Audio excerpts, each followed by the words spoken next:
Ada forum dialog masa depan Luraya. Masa depan Luraya. Kemudian emang kenapa? Memang Luraya tidak punya masa depan ini sampai mesti didialogkan. Assalamualaikum warahmatullahi wabarakatuh. Waalaikumsalam. Selamat malam adinda saya Nurhan Tabau. Siap Kak. Selamat datang di Kota Palopo. Selamat datang di Ratona Solusi. Siap. Saya udah lihat ini Kak podcastnya. Ya sudah. Ya udah. Berarti sudah sampai Jakarta ya? Ya udah Kak. Oke, sip. Ya. Pokoknya saya ucapkan selamat datang dan kita akan bincang-bincang nanti. Siap. Ya. Banyak hal yang akan kita bincang. Saya berharap podcast Ratona ini ke depan semakin besar juga Kak. Semakin banyak memberi pembelajaran atau informasi baru ke banyak masyarakat. Amin. Bukan cuma di Palopo Kak, karena podcast ini menjangkau banyak. Iya benar. Jadi kita niatnya itu atau idenya itu adalah membangun podcast dari kota kecil untuk menjadi podcast yang menasional. Benar Kak, karena sudah tidak ada batas lagi nih. Tidak ada batas. Orang digital kita yang membuat tidak ada batas. Bisa sampai di Bahkan sampai keluar. Bukan cuma sampai Jakarta. Dan trennya sekarang orang memahami politik, memahami ekonomi, memahami banyak hal Kak. Pendidikan ada di ruang digital ini.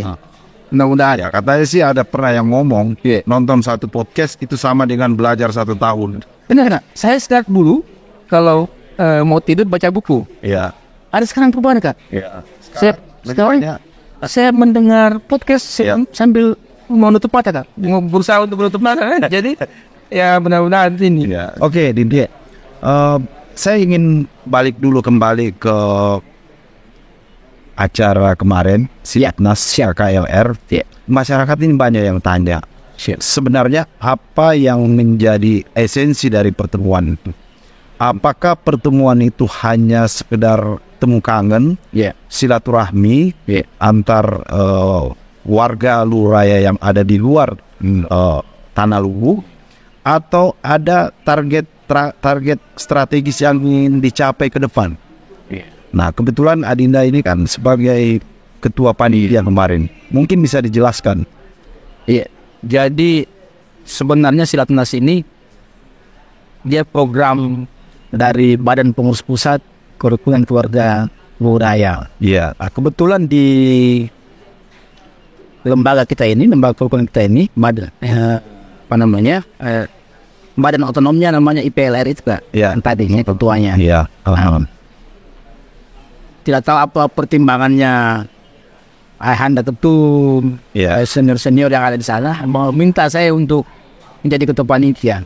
Pasti karena mampu. Akhirnya saya bilang kita inilah kita kita ambil. Kita tanggung jawab lah. Dan setelah banyak berdiskusi, memang saya membayangkan bahwa Silatnas ini bukan hanya bertemu kangen. Dalamnya juga ada mungkin melahirkan ide-ide baru atau gagasan-gagasan baru. Bahkan sebenarnya yang saya harapkan ada program-program baru. Dan alhamdulillah dari perjalanan Silatnas ini ada beberapa hal yang sudah strategis pilihannya, taktis, dan saya kira kalau dijalankan ke depan mudah-mudahan membawa banyak kemajuan ya. Karena program itu kan di Silatnas ini ada beberapa kegiatan Pak. Selain mungkin banyak seremoninya, ada seremoninya juga. Kemudian ada membangun keintiman antara keluarga Ujatulu ini yang banyak di rantau.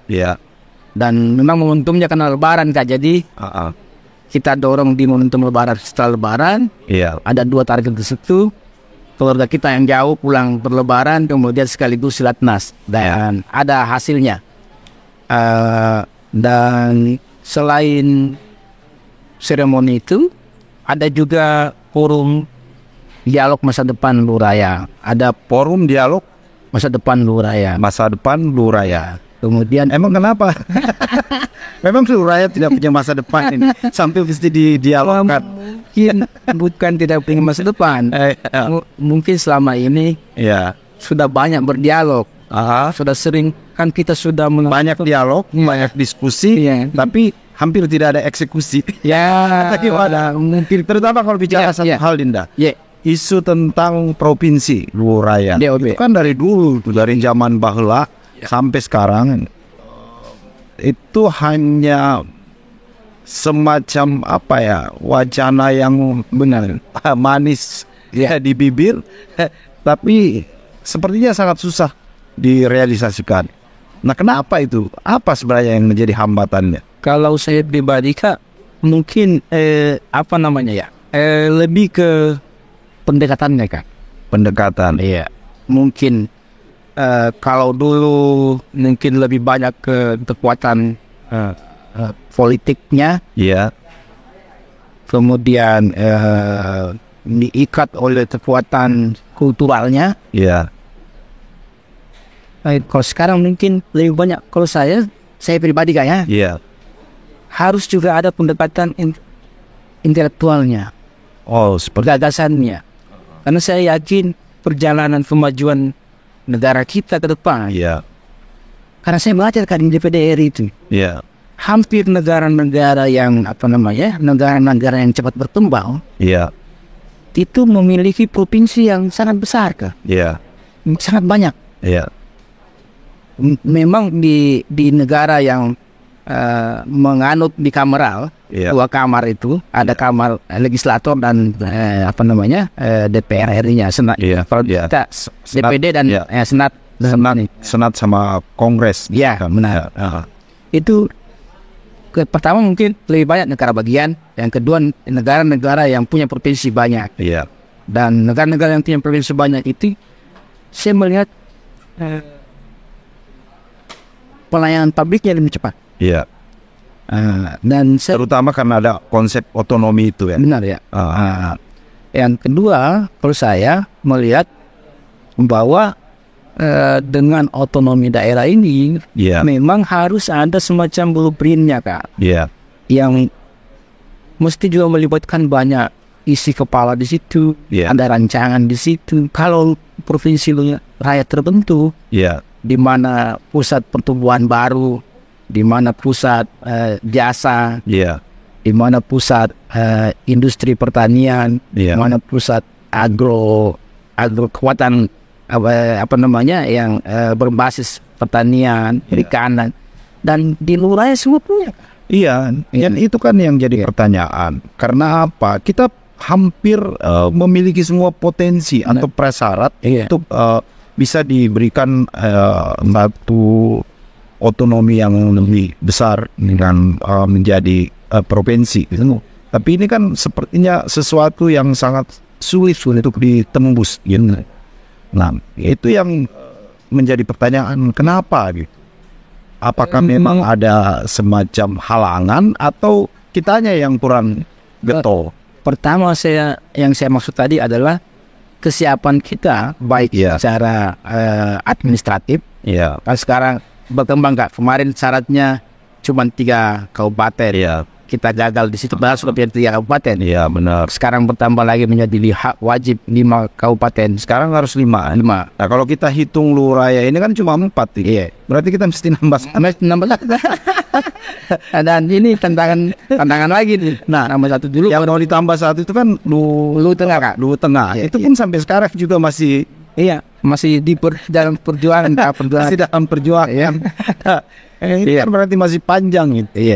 Sebenarnya proses perjalanannya. Nah, karena memang mungkin kalau dulu orang bertanya Kak, kita dari Makassar ke Larompong itu 7 jam. Dari Larompong ke Luwu Timur juga 7 jam. Jadi secara luas sudah terpenuhi. Tinggal administrasinya, kabupatennya harus 5. Dan saya melihat memang kenapa Luwu Tengah, karena memang akses untuk pelayanan publik terlalu jauh kan, terlalu jauh. Dan yang kedua,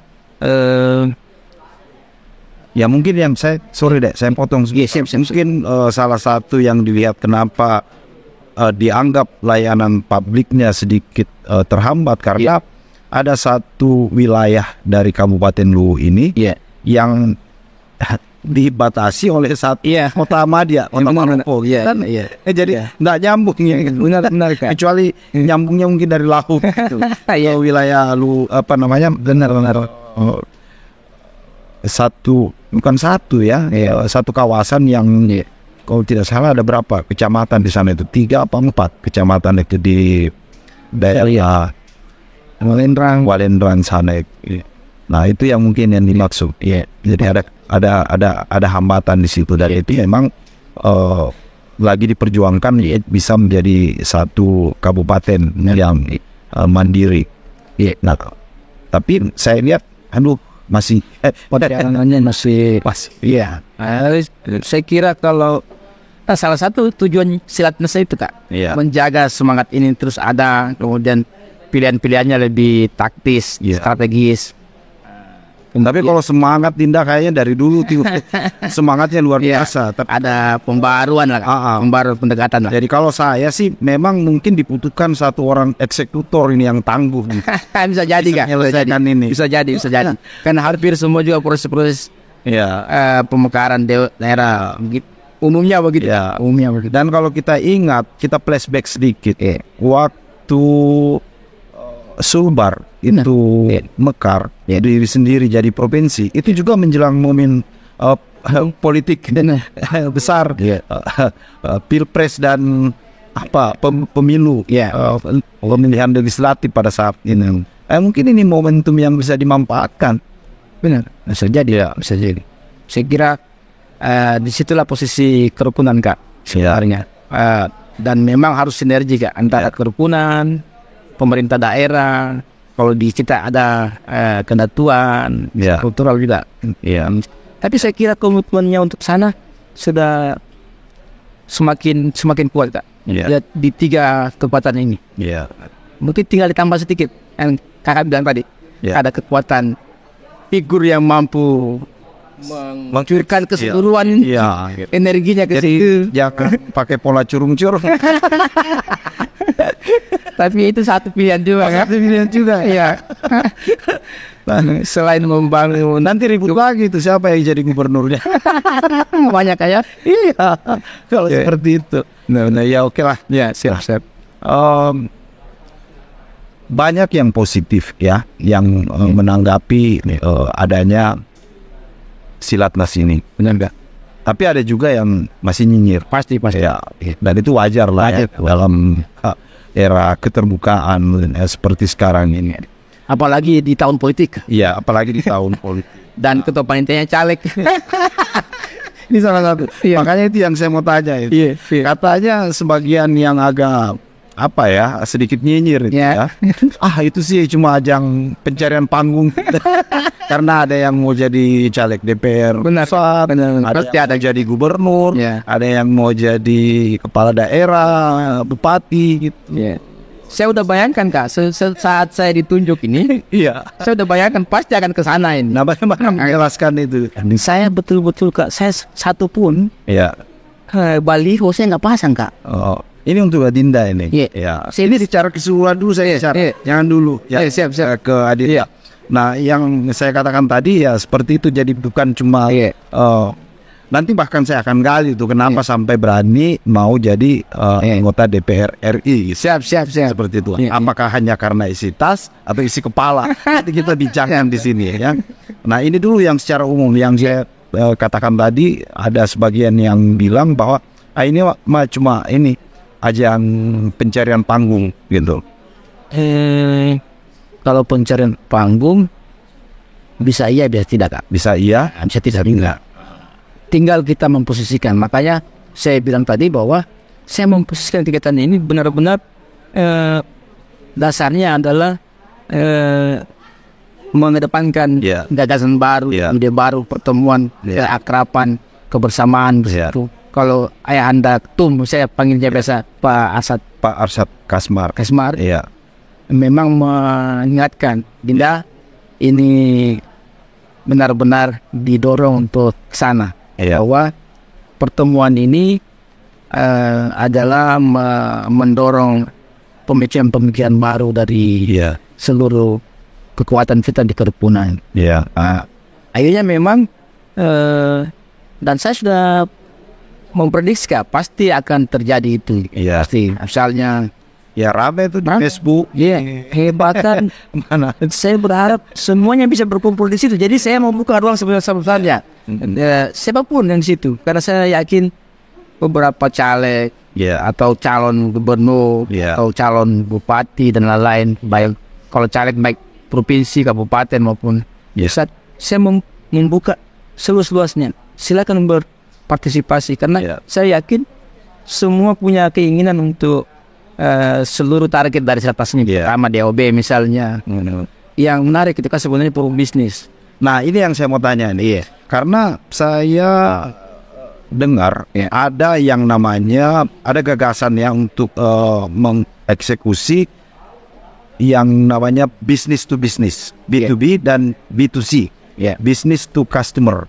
Nah itu seperti apa sih sebenarnya yang dimaksud dengan B2B dan B2C yang kemarin saya lihat sempat dilontarkan pertemuan ini? Kan kita kerukunan Kak. Jadi memang tidak bisa kita berharap banyak dari apa namanya dari yang kita lihat selama ini kan banyak tidak terpisah antara kekuasaan dan bisnis. Kita menarik keluar ini Kak, agar bisnis yang kita dorong atau forum yang kita dorong benar-benar di situ adalah pengusaha-pengusaha yang sudah berdaya atau pengusaha muda atau pengusaha baru yang kita berdayakan Kak. Akhirnya tidak punya jauh dari pola bisnis lama. Jadi pertama kan yang kita dorong lembaganya dulu. Ada lembaganya namanya forum bisnis yang dibawahi oleh KKLR. Kemudian inilah yang menjadi tempatnya seluruh pengusaha dari kerukunan Luraya ini, baik yang di Luraya sendiri maupun yang dari daerah-daerah yang sudah teruji merantau, teruji survive di kampung orang. Nah inilah semangat itu kita bawa masuk. Kemudian saya sebenarnya pada diskusi, meskipun saya ketua panitia Kak tapi juga dilibatkan dalam bagaimana mengisi konsepnya. Saya ikut juga nimbrung di situ.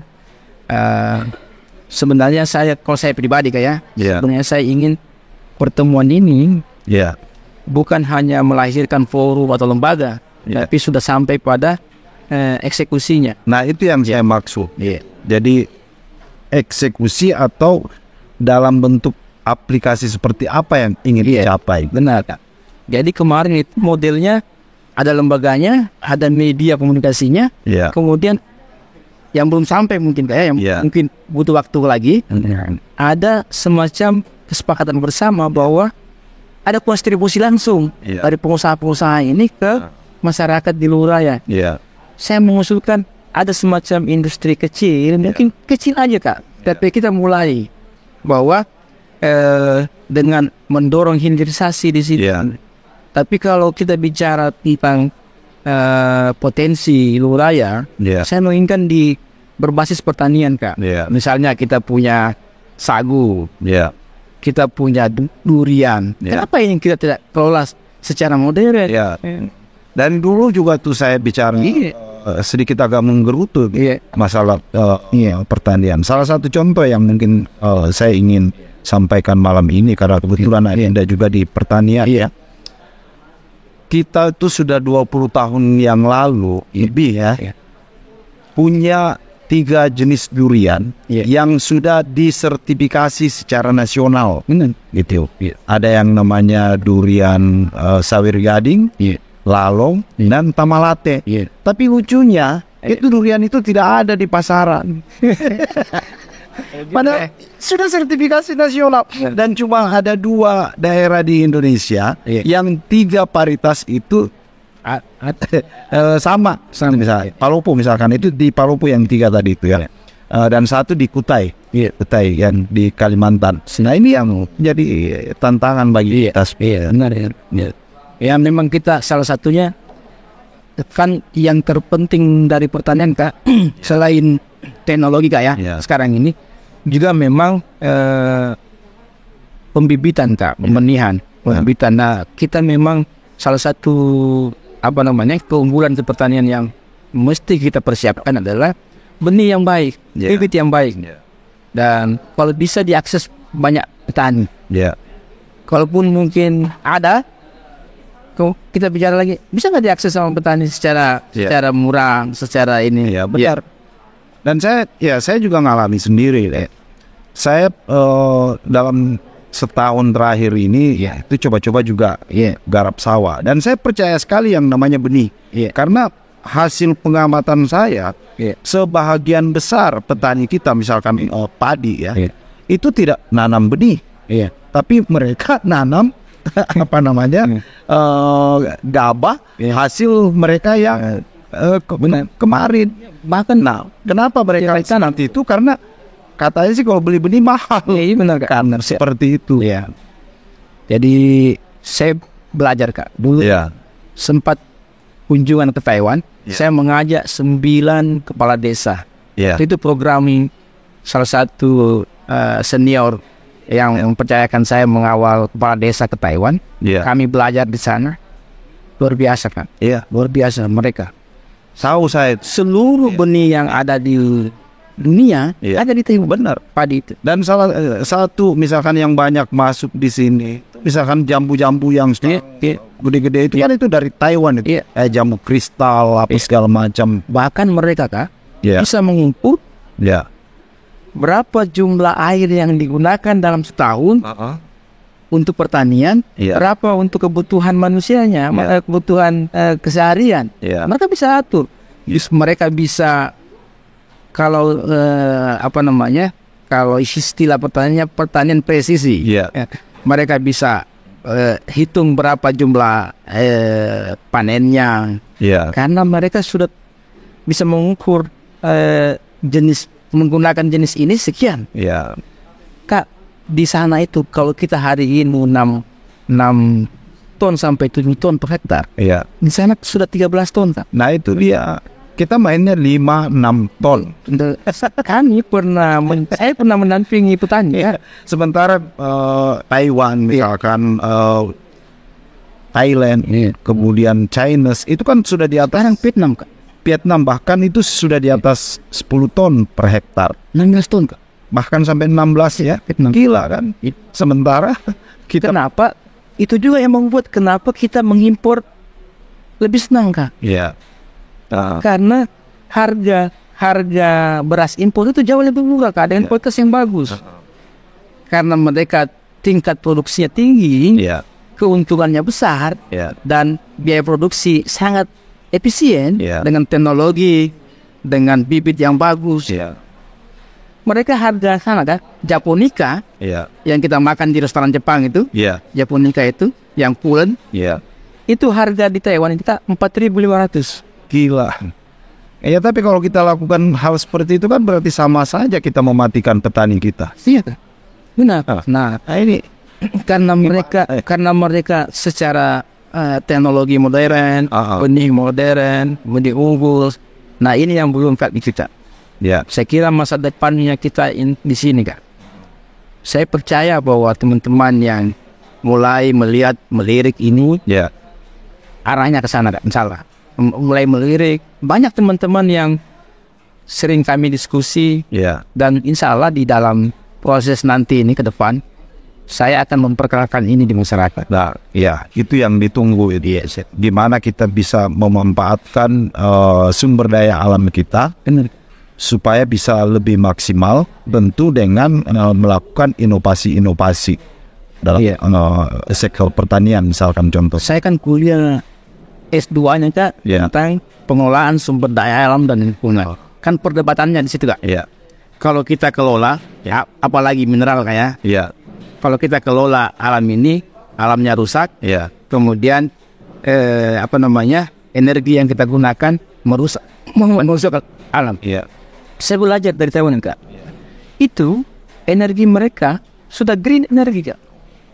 Jadi teknologi juga ada yang green Kak.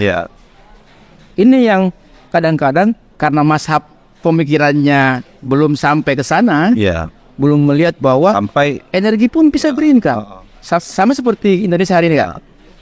Pak Presiden sudah membuat energi tenaga bayu di Sidrap. Untuk kalau kita mendarat gitu ya Kak, baru kita mendarat seluruh energi itu dari tenaga bayu itu, dan itu green.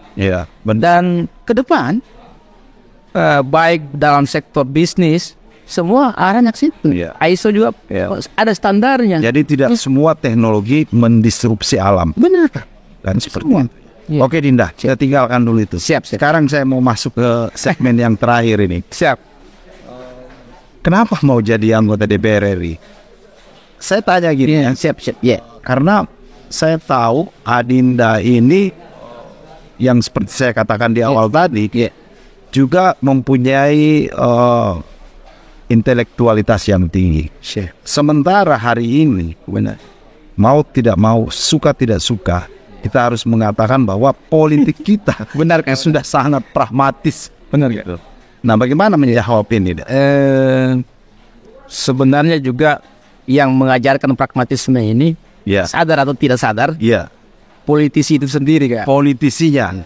Saya mau berani mengambil pilihan ini untuk mengambil jalur pencerdasan politik. Paling tidak ada perimbangan di situ. Kemudian saya melihat justru karena para politisi yang mungkin hari ini kayak ada juga degradasi di situ, kualitas parlemen dan sebagainya. Itulah yang menjadi perdebatan kenapa terbuka tertutup. Meskipun mungkin bisa panjang kalau dikaji kayak tapi paling tidak sedikit lah. Gimana tuh? Sebenarnya setuju mana? Tertutup apa terbuka? Saya lebih karena mungkin Kak, saya semangatnya saya terbuka Kak. Karena saya melihat sebenarnya di situ soal metodologi aja Kak. Tapi pragmatismenya ini kan sangat kencang kalau terbuka. Kalau kita gagal menggunakan metodologi yang tepat. Nah, metodologi yang dimaksud itu seperti mana?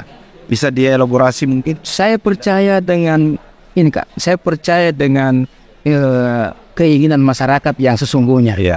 Bahwa mereka ingin sejahtera, mereka ingin punya basis pendapatan yang menggaransi dia untuk hidup yang layak. Nah, kalau pragmatisme yang dominan, ini tidak akan terjadi Kak.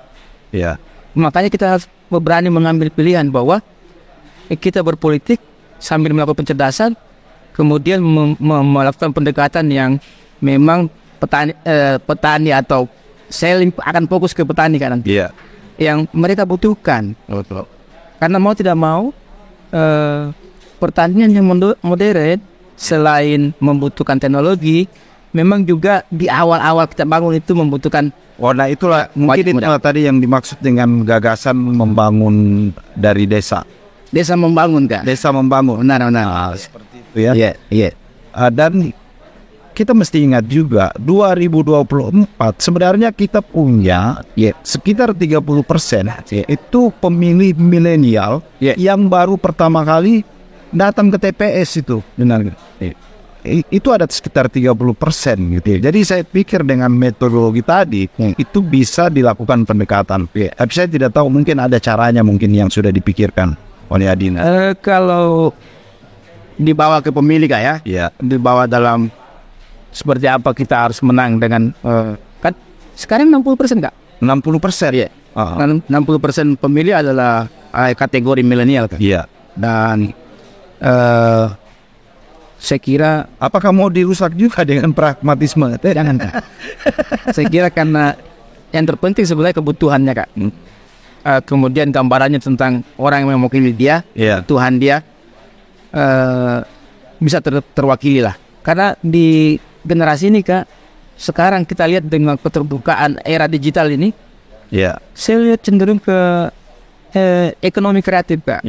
Teman-teman ini hampir ada juga sebenarnya ini Kak, ada juga kontribusi positifnya dengan keterbukaan ini, ruang publik yang berubah ke ruang digital. Anak-anak muda ini semakin kreatif Kak sebenarnya. Dan kreativitas itu yang harus kita siapkan tempatnya. Wadahi lah. Salah kalau terpilih Kak. Dan itulah yang saya harapkan sebenarnya supaya ada upaya yang lebih rasional untuk mendekati para pemilih, terutama di kalangan milenial tadi. Kalau misalkan konsep di sektor pertanian tadi, saya pikir itu cukup clear dan Adinda tinggal bagaimana melakukan upaya-upaya pendekatan. Tapi untuk khusus milenial ini yang tadi diklaim sekitar 60%, itu sangat disayangkan kalau akhirnya mereka juga digiring masuk ke dalam politik pragmatis. Saya sekali itu akan merusak depan, Kak. Benar. Oke, Dinda, terakhir ini. Silakan Anda gunakan kesempatan ini. Saya tahu Dinda caleg DPR RI dari Dapil 3 ya. Sulsel 3 gitu. Dari Partai Kebangkitan Bangsa. Apa yang dia mau sampaikan, silakan sampaikan. Baik. Sebenarnya agak malu juga kita ini untuk kampanye, tapi tidak apa-apa kalau gas saja gitu. Kita ingin dengar politik gagasannya seperti apa. Siap Kak. Jadi ini nyambung dengan pertanyaan kita tadi. Kenapa memilih untuk mengambil pilihan sebagai politisi? Dan dengan pilihan politisi itu saya pikir jalur partai, karena salah satu tempat yang paling tepat untuk lebih mudah memperjuangkan kepentingan masyarakat, kepentingan milenial yang saya maksud tadi, anak-anak muda ini lewat politik itu, Kak. Dan saya berharap teman-teman dengan cara yang akan kita tempuh ini ke depan, teman-teman bisa lebih mudah memahami politik, bahwa dengan cerdas berpolitik, teman-teman, meskipun mungkin tidak semua, Kak, karena ini kan tidak banyak juga yang mungkin sama pemikirannya, tapi kita harus memulai, Kak. Kalau tidak saya mulai, mungkin akan di sini terus kita, di sini. Saya harus berani memulai itu. Yang kedua, dengan metode yang jadi harus jumping out of the box. Benar, Kak. Harus keluar dari, harus berani mengambil itu. Apapun resikonya, saya kira ini juga semacam kegenitan intelektual. Ayo kita coba dengan cara yang baru. Ayo teman-teman yang anak muda. Kita punya hak politik yang sama. Kita punya kekuatan. Sekarang karena saya bilang tadi pilihannya terbuka. Kebebasan pemilih itu masih kuat, Pak. Mereka harus jadi subjek, bukan objek. Benar. Mereka harus sadar bahwa saya punya masa depan dengan memilih siapa, gitu. Saya kira mudah-mudahan. Saya juga berharap, Pak, semua, mungkin ini perspektif saya sendiri, guys, semua yang terlibat dalam kontestasi itu juga benar-benar ingin memperjuangkan masa depan, sumber daya manusia, masa depan kesejahteraan petani misalnya, yang hari ini hampir mungkin 80% di Sulsel 3 ini petani, Kak. Makanya saya berharap dengan pengalaman yang dipunyai, dengan dengan bacaan sedikit tentang pertanian, dan memang saya lama di situ, mudah-mudahan itu bisa membantu dan momentumnya di politik ini, saya kira. Dan mudah-mudahan metodologinya juga tepat dan bisa diterima oleh masyarakat. Saya berharap itu. Amin.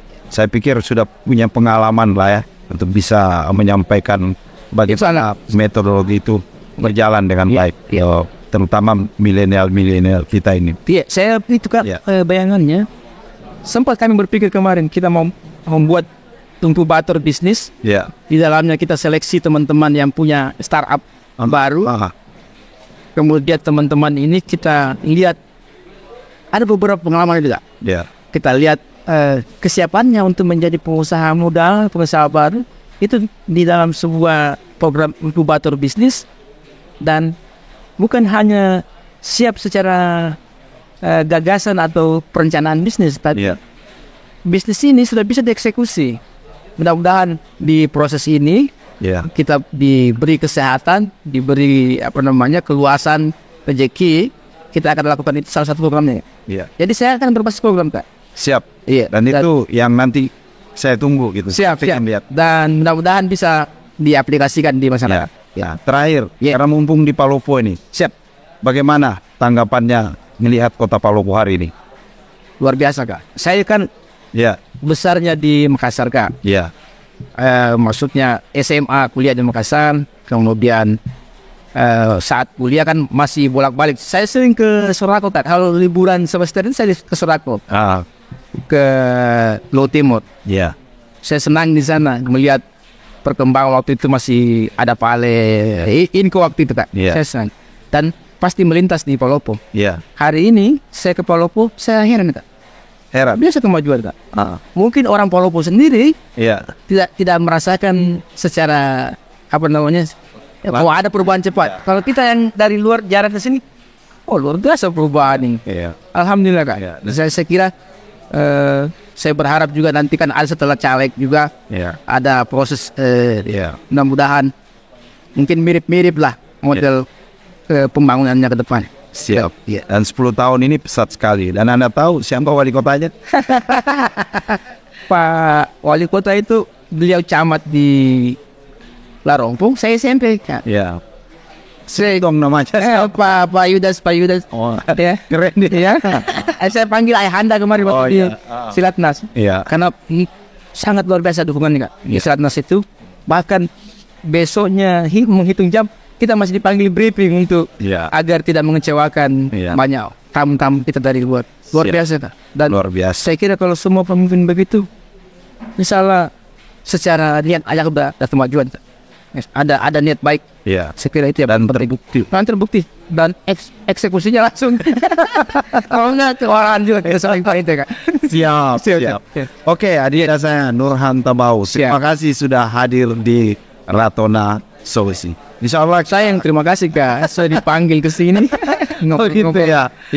Dan mudah-mudahan ada teorinya ini Kak. Pengalaman saya kita ceritakan. Mudah-mudahan bisa bermanfaat teman-teman. Amin. Dan saya berharap satu hal gitu. Setelah kita podcast nanti ada sinergitas yang terjadi antara Palopo dan pusat. Pasti Kak. Insyaallah. Dan apalagi kalau terpilih Kak. Amin. Saya doakan. Amin. Oke, terima kasih Dinda. Assalamualaikum warahmatullahi wabarakatuh. Assalamualaikum warahmatullahi.